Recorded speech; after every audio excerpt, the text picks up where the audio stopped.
du sport, là, Frank. Ah ouais. Yes! 1000! 1000 émissions. Et l'émission, bravo! Bravo, Evelyne Lebeau. Bravo à vous! Bravo à vous! Moi, j'en ai fait exactement 493. Oh non, t'en as fait plus, à mon avis. Non, c'est même pas vrai. Ouais, C'est pas combien j'ai fait. Je sais que tu sais pas. Honnêtement, Frank, tu fais partie, je pense, de ceux qui ont fait le plus d'émissions dans les chroniqueurs. Wow. Je pense que t'es souvent là, quand même. Hein. Et les gens continuent de vouloir nous écouter après mes émissions, évidemment. C'est fou, ça. C'est fou, c'est fou. Merci à vous Merci, tous. Seigneur. Et merci à vous pour votre fidélité à cette émission, nous encourager, de commenter et puis d'apprécier autant cette émission. C'est un plaisir de vous servir chaque jour de l'année, du lundi au vendredi. C'est une joie d'être avec vous et c'est une joie aujourd'hui de faire cette 1000e émission. Eh oui. Et on va célébrer ensemble ce soir. Ah, ah. Et alors, vraiment... Qu'est-ce qui se passe? Qu'est-ce qui se passe? Ben, je pense que nos amis le savent à la maison. Ça fait quelques jours qu'on vous en parle. Ce soir, nous allons célébrer la 1000e émission avec une émission spéciale en live. Bonsoir chez vous. On s'adapte forcément. C'est une émission de soir et ça va ouvrir la porte à de futurs lives. Bonsoir chez vous que nous allons pouvoir faire tout au long de l'année pour vous servir. Oui, Frank. Evelyne, aujourd'hui, c'est un grand jour. Parce que Nadine va faire son premier pasteur. J'ai une question. Exactement. Oh my goodness. Pasteur Nadine. Pasteur Nadine.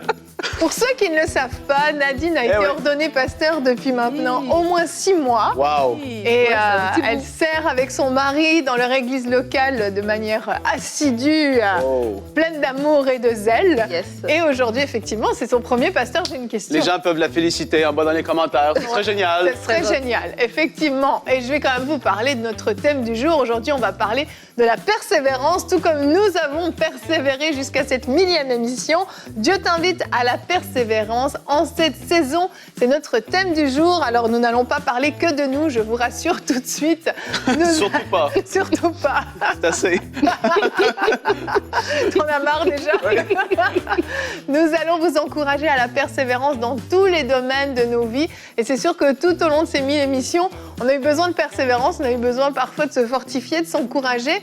C'est du travail, beaucoup de travail, je pense que vous l'imaginez, mais c'est une joie également. Et c'est la persévérance paye, la persévérance porte du fruit, elle est efficace. Et c'est ce dont on va vous parler aujourd'hui. Et effectivement, Nadine, tu vas faire une rubrique « Pasteur, j'ai une question ». Oui, je vais répondre à une question de quelqu'un qui n'arrive pas à aller au bout des choses. Comment développer sa persévérance? Donc, ça va être ça ma question. Ça va être ça ta question. Et tu vas travailler fort aujourd'hui puisque tu vas avoir une rubrique culture et médias également. Oui, je vais présenter l'index mondial de persécution de l'organisme Portes Ouvertes, un organisme qui vient en aide aux chrétiens persécutés dans le monde. Alors, ils ont sorti leur index annuel et c'est très intéressant, très parlant de ce qui se passe avec nos frères et sœurs qui doivent faire preuve de persévérance dans la foi, justement, dans ces endroits très, très hostiles à l'Évangile. Exactement. Donc, on en parle tout à l'heure. Pour l'instant, nous allons commencer cette émission tardivement, mais avec joie et bonne humeur dans la pensée du jour. Et quand on parle de persévérance, il faut penser justement au roi des rois, Jésus lui-même. C'est extraordinaire l'exemple qu'il nous a laissé. Et on va le lire dans Hébreux chapitre 12 parce que c'est tellement un beau résumé de ce qu'il a fait et de comment il a agi face à des difficultés ou des situations compliquées ou au fait de persévérer malgré la complexité des situations. Hébreux 12, versets 1 à 3 dit « Nous donc aussi, puisque nous sommes entourés d'une si grande nuée de témoins, rejetons tout fardeau et le péché qui nous enveloppe si facilement et courons avec persévérance l'épreuve qui nous est proposée. Faisons-le en gardant les regards sur Jésus qui fait naître la foi et la mène à la perfection. » Écoutez bien, en échange de la joie qui lui était réservée, il a souffert la croix en méprisant la honte qui s'y attachait et il s'est assis à la droite du trône de Dieu. Pensez en effet à celui qui a supporté une telle opposition contre lui de la part des pécheurs afin de ne pas vous laisser abattre par le découragement. Jésus avait, oui, toutes les raisons, et on l'a vu dans ce combat de Gethsémani, où est-ce qu'il était dans ce pressoir, où est-ce qu'il a dit, ben, Père, ça ne me tente pas forcément, mais si c'est ça que je dois faire, je vais aller jusqu'au bout, même si naturellement, c'est compliqué, je vais souffrir, je vais porter le poids du péché du monde entier, et non seulement ça, mais il allait être séparé du Père pour la première fois, lorsqu'il allait porter ce péché sur lui, pour que nous, on puisse recevoir le pardon extraordinaire de nos péchés. Amen. On doit vraiment s'encourager dans le fait de se dire que tôt ou tard, le service, le ministère que Dieu vous a confié, la mission que vous avez qu'il vous a appelé à accomplir, la destinée que vous êtes en train d'avancer et dans le travail que vous faites, tôt ou tard, la bénédiction et le fruit de votre travail va paraître parce que Dieu est fidèle. Regardez ce que dit Nombre, chapitre 23 et le verset 19. Dieu n'est pas homme pour mentir, ni humain pour se repentir. Il va tenir sa parole et n'accomplit-il pas ce qu'il a déclaré? En effet, Dieu accomplit ce qu'il a déclaré. Il n'est pas un homme pour mentir. S'il vous a appelé à quelque chose, s'il vous a promis telle ou telle affaire, au travers de sa parole, Dieu, tôt ou tard, va l'accomplir. Et en accord avec ce qu'on a vu cette semaine, dans cette semaine sur la bénédiction, Evelyne, justement, où est-ce qu'on voit que Dieu veut bénir, c'est sa volonté.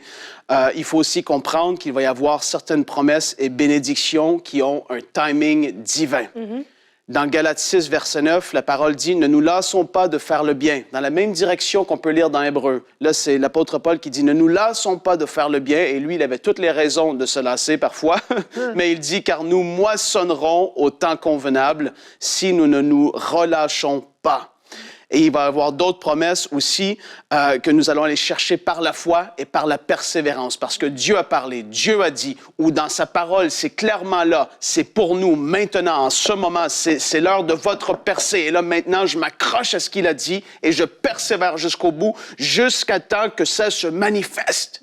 Et si on veut vous encourager à ce type de foi aujourd'hui, persévérer parce que tôt ou tard, la chose va se manifester. Et évidemment, il va y avoir d'autres choses qui vont s'accomplir naturellement alors qu'on accomplit le plan de Dieu pour notre vie. Et même, souvenez-vous que dans Hébreux 11, les héros de la foi, plusieurs d'entre eux sont morts même en saluant de loin la promesse et la chose qui allait s'accomplir. Parce que dans votre pays, peut-être que le réveil a été prophétisé, a été déclaré, a été dit. Et il y a des hommes et des femmes de Dieu qui ils ont entendu la voix de Dieu dire « Je vais envoyer un rafraîchissement sur votre nation ». Et ces gens-là sont morts. Et puis peut-être une décennie plus tard, le déversement de l'esprit se passe. Ils auront travaillé sans forcément voir la chose, mais Dieu va accomplir ce qu'il a dit, ce qu'il a prophétisé, ce qu'il a déclaré. Sachez-le, soyez encouragés. Ne vous découragez pas naturellement, charnellement, parce que Dieu est fidèle. Amen, amen. Oui, Dieu est fidèle. Et on a besoin de persévérance. En fait, dans la vie, sans persévérance, on n'accomplit pratiquement rien. Si on réfléchit à tout ce qu'on a fait, qui a un minimum compté, qui a valu la peine, ça a demandé un effort, mais ça a demandé de persévérer quand la difficulté arrivait, de ne pas se décourager. Alors parfois, c'est une persévérance d'une fois qui est plutôt courte, qui est plutôt momentanée, et puis hop, on débloque et c'est fini. Mais parfois, quand c'est des choses qui durent dans le temps, c'est une persévérance qui va se prolonger, qui va demander de se prolonger. Et j'aimerais faire une parenthèse sur la persévérance qui me paraît hyper importante dans cette période où les églises ont été fermées, réouvertes. Vous avez développé des nouvelles habitudes dans vos vies et certains d'entre vous, vous n'avez pas persévéré dans votre engagement, non seulement dans votre église locale, mais même votre foi a commencé à comme s'effriter. Et Frank, on parlait cette semaine avec un pasteur d'Europe qui nous disait qui connaissait personnellement des frères, des sœurs qui ont abandonné la foi à cause des confinements, un pasteur même qui s'est ouvert à toutes sortes de choses bizarres parce que pendant le confinement, ça a été tellement lourd, ça a été tellement oppressant que finalement des gens ont renoncé à la foi. Et j'aimerais vraiment vous encourager à persévérer dans la foi, premièrement, dans tous les domaines où on doit persévérer. Le premier domaine, c'est dans notre foi en Jésus-Christ, qu'on puisse ne pas se relâcher. C'est indispensable si on veut obtenir cette fameuse couronne qui nous est promise dans la parole de Dieu. Notre verset du jour aujourd'hui est dans Hébreux 12 au verset 2. fixant les yeux sur Jésus, le chef et le consommateur de la foi, lequel, à cause de la joie qui était devant lui, a enduré la croix, ayant méprisé la honte et est assis à la droite du trône de Dieu. Je crois qu'il n'y a pas de meilleur moyen que de persévérer, pour persévérer que d'avoir justement devant nos yeux, Jésus a dû mettre devant ses yeux la joie à venir, d'avoir accompli sa mission et de nous avoir tous sauvés. Mais nous, on a besoin des fois de fixer nos regards, non pas sur la difficulté qu'on est en train de traverser, non pas sur l'épreuve, mais sur l'aboutissement, sur la victoire qui nous est promise. Et parfois même, quand c'est une persévérance de la vie, de tous les jours, fixer nos yeux sur notre espérance éternelle, sur l'éternité qu'on va passer avec le Seigneur, ça va nous encourager à tenir ferme dans l'épreuve. Amen. Nadine, je pensais que tu allais parler, c'est pour ça. J'allais pas, mais j'avais une image, en fait, depuis que Frank a commencé sa pensée d'un train qui est sur un rail, voilà, et qui va tout droit. Et que des fois, le train va passer dans des tunnels, des fois, le train va passer dans plusieurs endroits, mais le train continue. Et ce verset, quand il dit « fixer les regards sur Jésus », et tu parlais des gens qui se sont refroidis pendant les dernières années à cause de ce qui se passe, je crois que vraiment, soyons comme ce train. Tu sais, j'ai vraiment cette image d'un train qui va à destination. Ouais. Alors, tant qu'il n'est pas arrivé à destination, il ne s'arrête pas, en fait. Il continue. Il peut s'arrêter peut-être à une ville, prendre des nouveaux passagers, mais il ne recule pas en arrière, en tout cas. Il continue jusqu'à ce qu'il arrive à sa destination. Ouais. Et vraiment, garder les yeux fixés sur Jésus, ça peut être aussi dans notre naturel. Peut-être qu'on vit des choses difficiles. Tu parles du confinement, de tout ce que ça a créé. Il y a des gens qui ont vraiment vécu des choses difficiles, que ce soit de la maladie, mais même personnellement, le fait d'être isolé, tout ça, ça a vraiment été des oppressions dans leurs pensées, la solitude, etc. Mais sur quoi est-ce qu'on fixe nos regards? Si on fixe nos regards sur ces situations, c'est clair qu'on va se décourager, c'est clair qu'on va arrêter. Les gens qui ont continué, ce n'étaient pas des super-hommes, c'était juste des personnes qui ont choisi de fixer les regards sur Dieu et non sur leurs circonstances. Et lorsqu'on fixe nos regards sur Jésus, vraiment, il nous transmet sa joie, sa paix. Il y a une espérance qu'on reçoit. Ce n'est pas pour rien que la Bible dit que lorsqu'on tourne les regards vers lui, on est rayonnant de joie. Oui. Vraiment, notre visage ne se couvre pas de honte. Et vraiment, on veut encourager les personnes, pas pour vous dire... Vous avez peut-être vous êtes refroidi, oui, dans les derniers mois, les dernières années, mais peu importe. Maintenant, on vous encourage à fixer vos regards. Vraiment, sur quoi est-ce que mes regards sont fixés? Et vraiment, c'est une réflexion à avoir. Et si vos regards sont sur autre chose, une autre personne que la personne de notre Seigneur Jésus, aujourd'hui, c'est le jour de retourner, de vraiment remettre votre entière énergie sur lui, en fait, de votre focus doit être sur le Seigneur. Et c'est ça qui va vous aider à persévérer malgré les hauts et les bas, malgré les vents et les marées. Oui, il y a quelque chose, moi, qui m'inspire tellement. Et de plus en plus que j'avance, c'est de voir des hommes et des femmes qui ont servi Dieu toute leur vie. Pendant 50 ans, tu vois, 60 ans.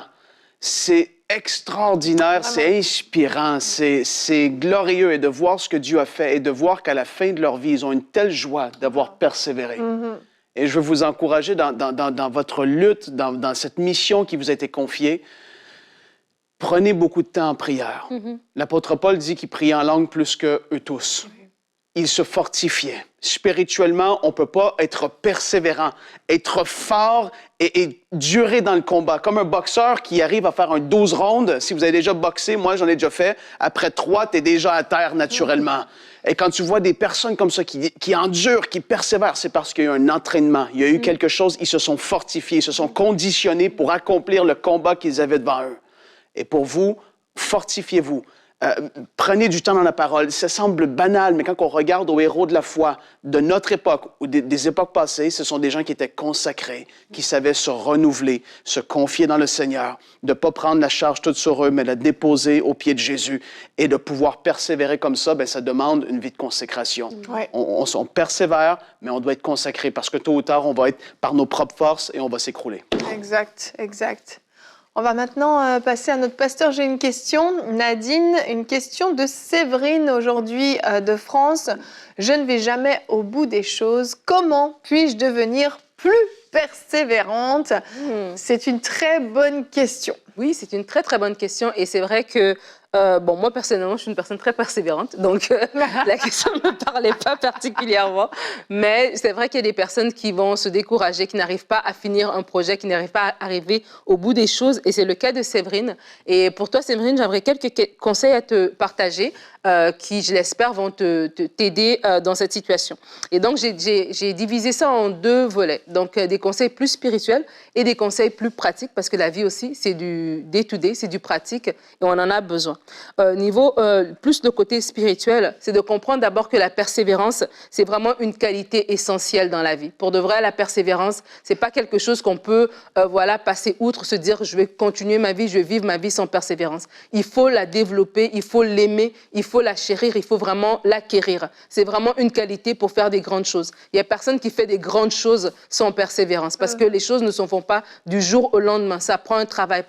Frank a dit l'importance de se fortifier parce qu'il y a de l'endurance, parce qu'il y a du long terme. Et parce qu'il y a du long terme, il s'apprend de la persévérance. Alors, c'est important de comprendre que c'est une qualité essentielle, mais c'est une qualité qui est disponible pour chacun d'entre nous. Il n'y a pas des gens qui sont nés pour réussir, puis nous, on est nés pour justement commencer, ne jamais terminer, s'arrêter à mi-chemin. Non. Nous avons, chacun d'entre nous, la capacité d'être persévérant. Soit on va l'avoir naturellement parlant, on a cette habilité de toujours continuer, soit le Seigneur va nous la donner, on va la recevoir aussi en nous frottant aux bonnes personnes. Mais bref, c'est important de l'avoir et de la développer. Et là, tu dis dans ta question que tu n'arrives pas à aller au bout des choses. J'aimerais te poser la question par rapport au bout des choses de ces projets. Est-ce que c'est des projets qui viennent de Dieu ou sont des projets que toi-même tu as mis en place? Parce que lorsqu'un projet vient de Dieu, vraiment, nous avons la responsabilité d'aller jusqu'au bout. Mais je crois aussi que le Seigneur nous donne aussi une capacité d'aller jusqu'au bout parce qu'on a vécu tellement quelque chose de fort. Je pense à Paul sur le chemin de Damas. Cette rencontre avec Jésus était tellement forte, ça l'a tellement transformé que toute sa vie a été changée et toute sa vie a été régulée à partir de cet événement-là. Et des fois, on n'arrive pas au bout des choses parce que ce sont des projets que nous avons comme ça, parce qu'on a entendu une amie, a fait une chaîne YouTube, nous aussi on veut faire, puis au bout de 3 mois, on arrête. Un tel a fait quelque chose, nous aussi on veut faire, et au bout d'un certain temps, on arrête. On se dit, c'est parce que je ne suis pas persévérant, mais en fait, c'est juste parce que ce sont des projets qui n'étaient pas initiés par le Seigneur. Alors, je t'encourage également à aller justement auprès du Seigneur pour dire, Seigneur, je sais que tu as des plans pour moi. Ta parole dit que tu as des plans et des projets, tu as des bonnes œuvres que tu as préparées d'avance pour que je puisse les pratiquer.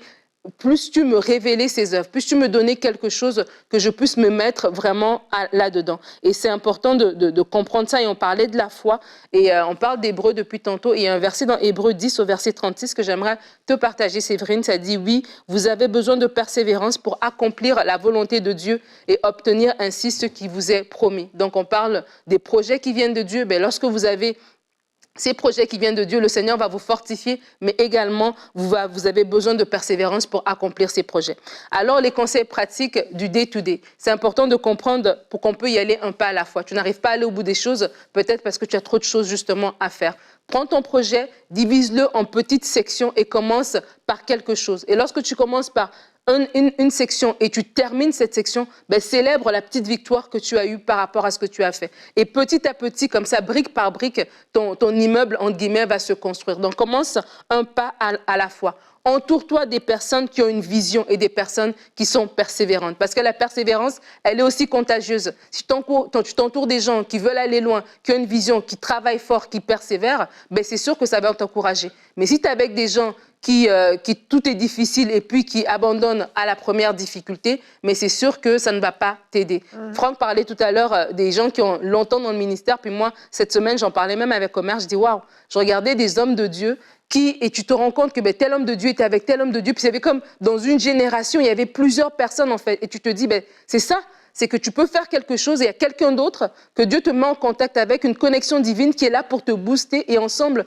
vous faites des grandes choses. Donc, c'est important de comprendre notre entourage et une dernière chose, de regarder au but final. La Bible va nous dire, Frank l'a partagé tantôt dans Galates, de ne nous lasser pas de faire ce qui est bon et de faire le bien car nous maçonnerons au temps convenable. On parle de la foi, mais je crois aussi que dans tous les domaines, si tu persévères, tu ne te lasses pas, fais tes choses petit à petit et tu moissonneras au temps convenable. Yes, amen. Merci beaucoup, Nadine. Et ce fut le premier. Pasteur, j'ai une question de Nadine. Omer va être fier, Nadine. Merci, Frank. Alléluia. Belle réponse. Merci Nadine. C'est pas incroyable, Frank. Vous pouvez, comme d'habitude, nous envoyer vos questions à l'adresse pasteur.j'ai-une-question@emcitv.com. Et nous allons enchaîner encore avec Nadine pour notre rubrique Culture et Médias.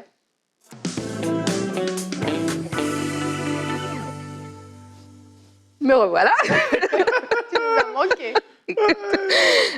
Aujourd'hui, je viens de parler de Portes ouvertes, l'index de persécution des chrétiens dans le monde. Portes ouvertes, un index qui sort chaque année. Et en 2022, il y a un index qui a été publié. Vous pouvez aller le retrouver sur portesouvertes.fr, donc porte au pluriel, ouverte au pluriel.fr. Et la vision de Portes ouvertes, si vous ne connaissez pas cet organisme, je vous encourage fortement à aller voir ce qu'ils font. C'est de soutenir les chrétiens les plus discriminés et persécutés en raison de leur foi et fortifier les églises dans les pays où la liberté de religion est limitée. Et ça fait 67 ans déjà. Félicitations pour votre persévérance, Portes ouvertes. Wow. 67 ans qu'ils travaillent sans relâche par rapport à ça.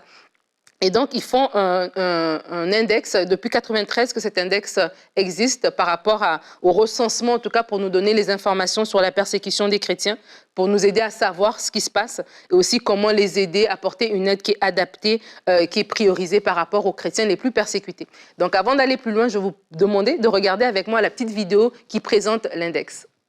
Chaque année, Portes ouvertes publie l'index mondial de persécution des chrétiens, la liste des 50 pays où les chrétiens sont le plus persécutés en raison de leur foi.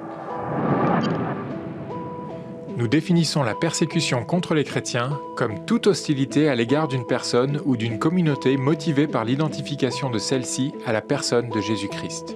Nous identifions 4 catégories de chrétiens qui peuvent subir une persécution différente dans le même pays.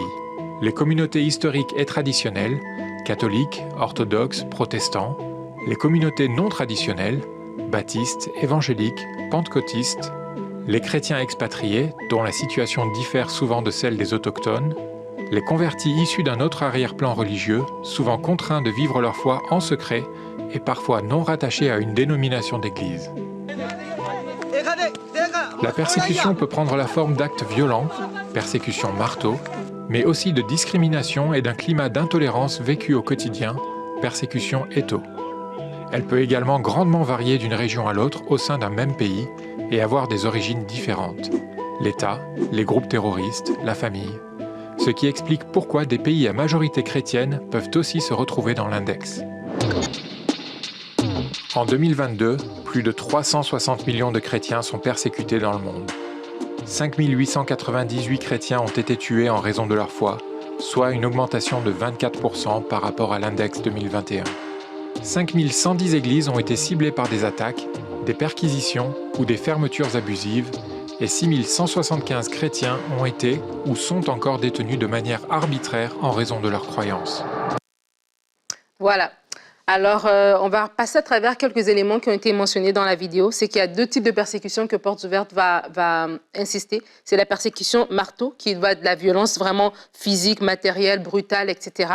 Et la persécution étau, qui est une forme de persécution moins visible, mais qui a un impact plus néfaste et durable. Donc, c'est de la discrimination, du rejet, de l'oppression, déni des droits, des choses pareilles. Et donc, c'est les 2 types de persécutions dont ils vont beaucoup parler. Et l'index, j'ai dit c'est 2022 parce qu'il était publié en 2022, mais en fait, il recense les événements du 1er octobre 2020 au 30 septembre 2021. Donc, c'est vraiment assez récent. Donc, à chaque année, ils font ce travail pour pouvoir nous donner les éléments, en tout cas les chiffres les plus justes qu'on peut avoir. Et ça augmente d'ailleurs d'année en année. Année en année. Et là, je vous partage certains chiffres. Aujourd'hui, en date d'aujourd'hui, en tout cas en date du rapport, 360 millions de chrétiens sont fortement persécutés ou discriminés dans le monde, donc un chrétien sur 7. 5 898 chrétiens tués en 2020, selon le rapport, donc en 2021, donc 16 chrétiens par jour. Wow. Au niveau des églises ciblées, on parle de 5 110 églises ciblées, dont 3 000 en Chine. Au niveau des chrétiens qui ont été détenus, j'y vais rapidement, c'est une augmentation de 44%. On parle de 6 175 chrétiens détenus. Et c'est vraiment, au niveau des chrétiens détenus, c'est très difficile parce que des fois, c'est des gens qui sont, qui sont retenus sans, il n'y a pas de cours, de procès. Ils sont là comme ça, les familles ne savent pas ce qui se passe. Ça peut durer des années. Donc, c'est vraiment de la persécution étau à ce niveau-là. Et donc, on parlait des chiffres qui ont augmenté. C'est vrai que le nombre d'augmentation, l'augmentation des chrétiens tués en raison de leur foi, c'est 24% de plus. Les églises ciblées, c'est 14% de plus. Et les chrétiens détenus, je l'ai dit, c'était 44% de plus. L'Afrique va rester le continent où on tue le plus de chrétiens parce qu'il y a eu une hausse, en fait, de Boko Haram et tout l'islamisme et tout ça, le djihadisme. Et c'est 86% des chrétiens tués en 2021 l'ont été sur le continent africain. Le Nigeria représente à lui-même 79% des meurtres de chrétiens. Donc, c'est quand même assez fou. On parlait de la pandémie tout à l'heure. En Chine, par exemple, une stratégie qui a été utilisée pour fermer les églises, c'était justement de fermer plusieurs endroits à cause du Covid. Et quand il fallait réouvrir, les églises, on les réouvrait tout simplement pas, ou on mettait en place un système tellement compliqué que ça devenait difficile pour les églises d'ouvrir.